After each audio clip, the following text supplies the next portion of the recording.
débriefe l'actualité du jour avec Robin Rivaton, le président de Stonal, qui nous a rejoint. Bonjour Robin, il y a un sujet qui vous énerve ce matin, c'est France 2030 et ses crédits gelés au Sénat. C'est un amendement LR qui a été voté et qui a des chances de passer. Bah oui, c'est un amendement LR, donc les Républicains, qui propose de geler les crédits d'engagement de France 2030 pour 2026. France 2030, c'est un parapluie qui englobe beaucoup de programmes d'investissement dans la recherche et développement, dans l'innovation. Alors forcément, il y a sans doute des effets d'aubaine, il y a sans doute quelques problèmes, mais si on enlève ces crédits-là pour préserver les retraites, on peut directement fermer la porte de ce pays et se dire qu'il n'y en a pas besoin, il n'y a plus besoin de rien faire, parce que ce sont des entreprises innovantes, jeunes, qui bénéficient de ces crédits. C'est des programmes comme iLab, iDemo, les usines du futur. Et donc, vraiment, enlever ça, c'est vraiment signifier, OK, désormais, on a fait le choix de préserver les retraites. Merci, au revoir, dans 20 ans, c'est fini. Bon, ça vous déprime, mais je sais que vous allez me dire qu'il n'y a pas de quoi flamboyer, il n'y a pas de quoi se réjouir, mais 0,9% de croissance cette année, c'est ce que nous dit l'INSEE. C'est plus que la prévision du gouvernement, ce qui est quand même assez étonnant. Ça tient. C'est vrai que c'est assez étonnant et c'est assez dissonant, moi, avec ce que j'entends sur le terrain. Moi aussi, mes collègues entrepreneurs, chefs d'entreprise qui, eux, disent moi, je coupe mes investissements, je coupe mes embauches, vu l'incertitude.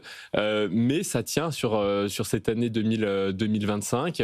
La question, c'est, encore une fois, c'est la pérennité et surtout, j'insiste là-dessus, on le sait que sur des débats dans la loi de finances, il y a des choses qui ne verront jamais le jour. Mais c'est l'impact psychologique de ces discussions, de ces mesures auprès de gens qui se disent mais s'ils commencent à discuter de ça, un jour ils y viendront. Et c'est ça qui aujourd'hui, à mon avis, est quand même dommageable, c'est que ça va pénaliser l'activité pour les prochaines années. Et 0,9, c'est mieux que la prévision du gouvernement, ce qui est, comme vous l'avez dit, assez exceptionnel. On a toujours eu des gouvernements mais qui l'investissement tient. C'est ça qui est quand même...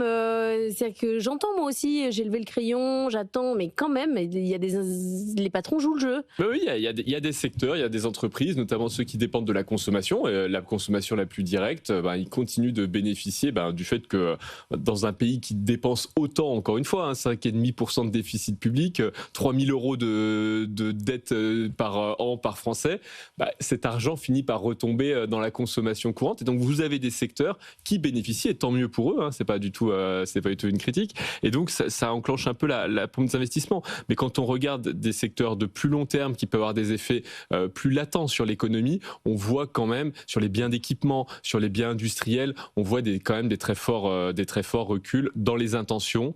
Et ça, c'est important. Il y a la concrétisation. La croissance, c'est les décisions d'il y a 12, 18, 9 mois. Ce qui aujourd'hui doit nous vous inquiéter, c'est les anticipations qui se traduiront en 2026 et 2027.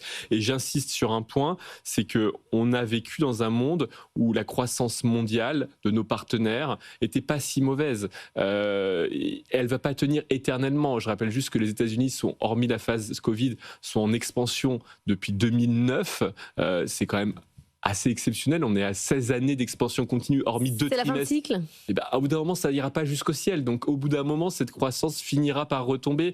On bénéficie beaucoup du Royaume-Uni aujourd'hui dans les échanges. On bénéficie beaucoup de la piètre performance du Royaume-Uni. Ça ne durera pas éternellement. Donc, ce que j'ai envie de dire, c'est oui, c'est mieux que ce qu'on aurait anticipé. 0,9, c'est quand même en dessous de beaucoup de choses. Et il faut surtout regarder le futur et c'est pas très glorieux. Un sujet qui vous passionne, nos relations avec l'Allemagne. On a aujourd'hui le Mercosur. On est d'accord sur rien. Arrêtez de chipoter, nous a dit Merz sur le Mercosur. On n'est plus d'accord sur les traités commerciaux, sur la stratégie face à la Chine, sur les voitures thermiques, sur les avoirs russes, sur la Banque Centrale Européenne. Au point que l'Italie, maintenant, c'est celui qui fait l'arbitre entre nous deux. On est d'accord sur rien et c'est ce qui va aujourd'hui, ce qui pénalise l'Union européenne. C'est-à-dire que dans le monde dans lequel on vit, qui est un monde concurrentiel, avec des blocs qui se réaffirment, on a une Union européenne dont les institutions sont grippées par le fait qu'il faut aligner les intérêts des parties prenantes. Or, on est désaligné sur tout, vous l'avez dit, sur tous les sujets.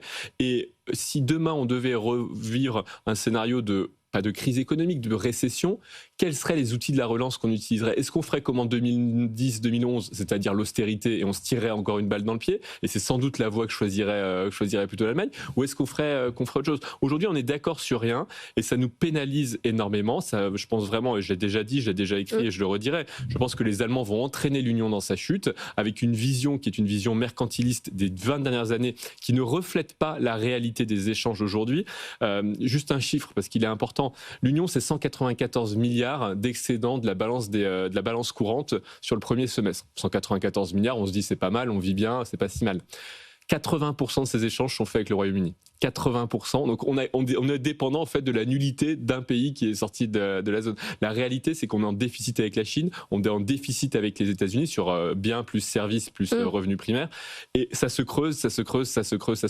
Donc on raconte que tout va bien, qu'au final c'est un continent qui continue de faire des excédents. On est en réalité, ça masque vraiment, ça masque des vrais problèmes. Et les Allemands refusent de voir ça, refusent de changer. Mais qu'est-ce que vous voulez faire? Emmanuel Macron fait des tribunes dans les Échos, dans le Financial Times, il fait des plans. Il a fait 2 discours de la Sorbonne,